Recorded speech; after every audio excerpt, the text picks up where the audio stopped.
As the year anniversary of Ben's death approached, I was overwhelmed with feelings. I knew there was no magic to the day. There is no truth to the story that grief is somehow over after having survived all the firsts. I've done grief enough times to know that's not the case. My birthday falls exactly a month before the anniversary date, and it was almost unbearable. So I knew the anniversary day and my daughter's birthday 4 days later were going to need some attention. Maybe that was the key. We needed to set the week up so we could pay attention.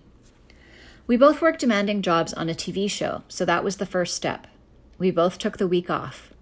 In the 10 years I've worked full-time in TV, I'd never taken time off during the shooting schedule, so that was a big deal for me. It was a hard ask, even though I knew we had the full support of our bosses as we navigated this journey. Of course, they both said yes. We decided we needed to go away.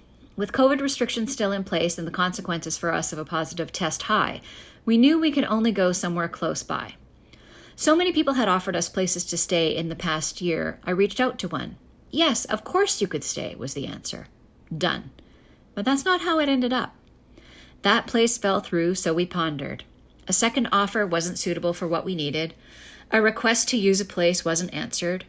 We booked a perfect place through VRBO to be told the website calendar was wrong and the dates weren't available. I resorted to posting on Facebook looking for suggestions.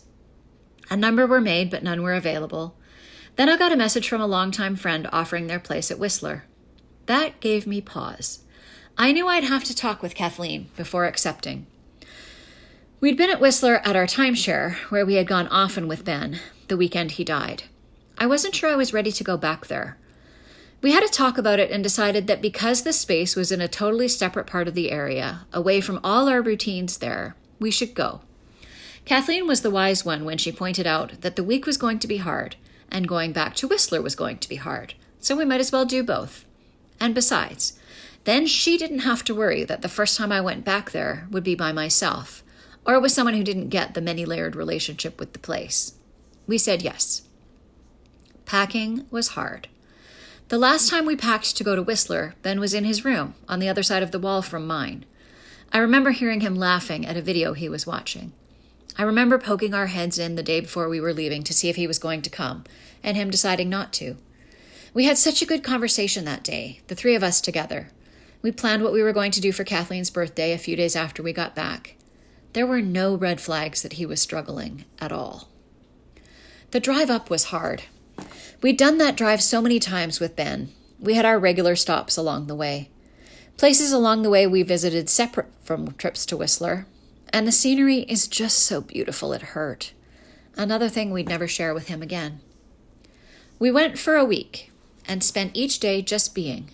Reading in bed, streaming shows, walking the dog, and finding one way each day to remember and honor Ben. We drank a cocktail he'd created. We drank the hot chocolate he loved. We built Lego. On our last day, we went to the village to go to 2 of his favorite stores. We were able to pay attention.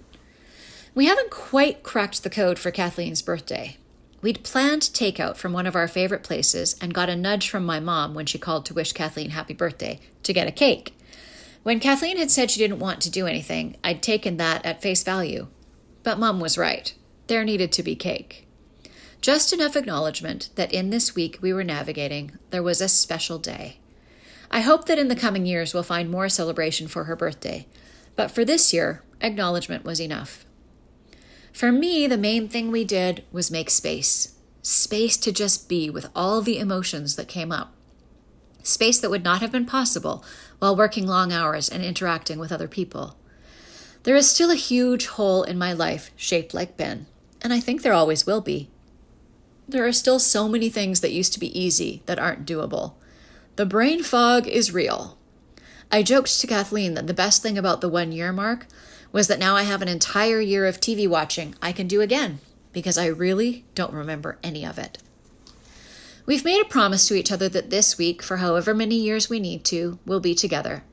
I can go to her, wherever she is. We can take a trip together to a place he loved. Somehow, we'll do it together. And now we continue to move onward with our loss. I think the idea that we move through it is wrong. Moving through something implies there is an end. As there is no end to our love for Ben, there is no end to the grief. I know it will change over time. The weight will be lighter, the emotions not so all-consuming, the hole not so big. We will carry on with. If you know someone who's struggling with grief and want to support them better, please reach out. You don't have to figure it out alone.